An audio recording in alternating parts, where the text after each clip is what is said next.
Primeiro eu quero agradecer a oportunidade, né, do Grupo Capital, que particularmente aqui da Página Brasil. Nós temos a convicção de que a reforma agrária ela tem problema, não tem dúvida disso. Mas também temos a convicção de que a reforma agrária ela promove a inclusão social. Eu posso dizer para você aqui vários exemplos. Vou citar só a Fazenda Itamaraty, o assentamento de Itamaraty, a antiga Fazenda Itamaraty, que hoje eu não tenho dúvida que a produção lá na Fazenda Itamaraty, ela é considerada, sabe, de alto padrão, né? E particularmente então, o tanto de famílias que hoje residem lá na Itamaraty é infinitamente maior do que as famílias que tinham lá anteriormente. Só isso você já faz uma avaliação. Posso citar um outro exemplo, o latifúndio lá no município de Nova Andradina, conhecido como Teijin. Se você for fazer uma comparação, hoje lá a produção de leite é 4 vezes maior do que era antes, e a questão do rebanho leiteiro é 8, 10 vezes maior do que era antes. E nesse sentido distribuído para várias famílias, entendeu? Então a reforma agrária ela permite você agregar valor, permite você ter renda. Agora, evidentemente que temos alguns gargalos burocráticos que temos que resolver. A questão de DAP, por exemplo, é uma situação que nós temos que resolver. A questão da titulação, também temos que discutir isso.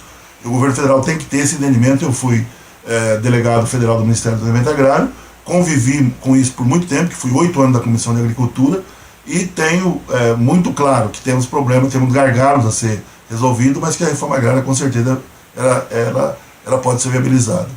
E nós, por acreditar tanto nessa questão, estar militando tanto nessa área, e também não desprezamos, lógico, a questão urbana, que a gente também tem atividade, nós temos atividade também na área urbana, mas estamos, por exemplo, promovendo uma audiência pública para discutir a questão da agroecologia. Por exemplo, dia 26 de novembro nós vamos estar discutindo a agroecologia sintonizada, né, com a produção, em função exatamente de a agroecologia ser uma produção que permite você ter saúde, porque são produtos que são usados minimamente, né, não usa agrotóxicos. Então, nesse sentido, você pode promover saúde promovendo e com produção. Então, estamos promovendo no dia 26, já aproveito para fazer o convite, a questão da audiência pública sobre a agroecologia. Mas no Mato Grosso do Sul, nós temos vários problemas que ele também está relacionado com a questão fundiária.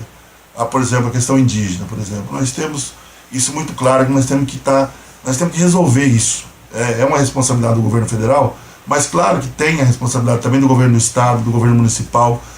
Tem que ter todo o entendimento, respeitando evidentemente a questão de alguns proprietários que tem que ser indenizado, não tem dúvida disso, mas não dá para a gente admitir que esses conflitos continuem.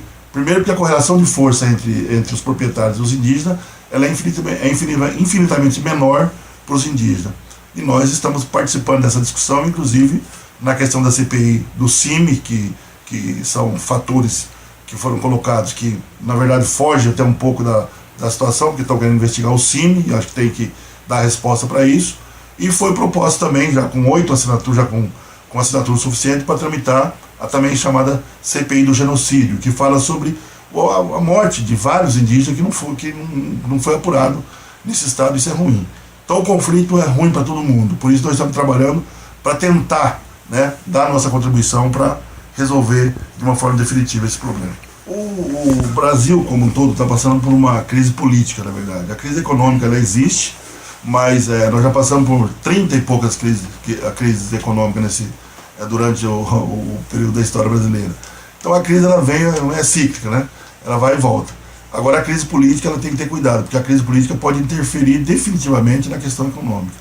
E hoje, evidentemente, são atribuídas várias coisas ao PT, porque o PT que está no poder, né? Mas o governo é um governo de coalizão. Nós temos o PMDB, por exemplo, que tem uma grande parcela desse governo. Temos outros partidos que são partidos aliados e que tem que dar resposta. Claro que nós temos que admitir erros, evidentemente, mas atribuir todos os erros ao PT não é correto. Não dá para imaginar que em 13 anos de governo o PT poderia ter resolvido todos os problemas do Brasil. Evidentemente que não. Tem situações que tem outras ordens, né? Tem que ter todo um contexto e assim por diante.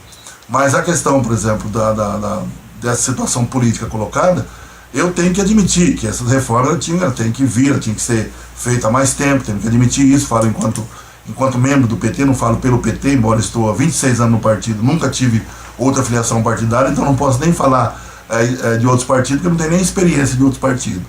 Eu tenho a convicção que nos últimos 13 anos esse país melhorou, evidentemente que melhorou.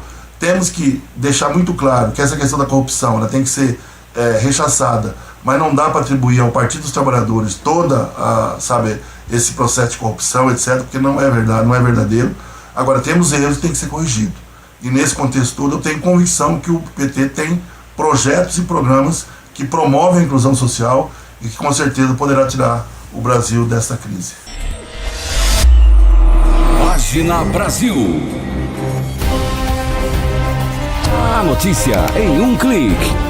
Acesse paginabrasil.com, uma empresa do Grupo Capital de Comunicação.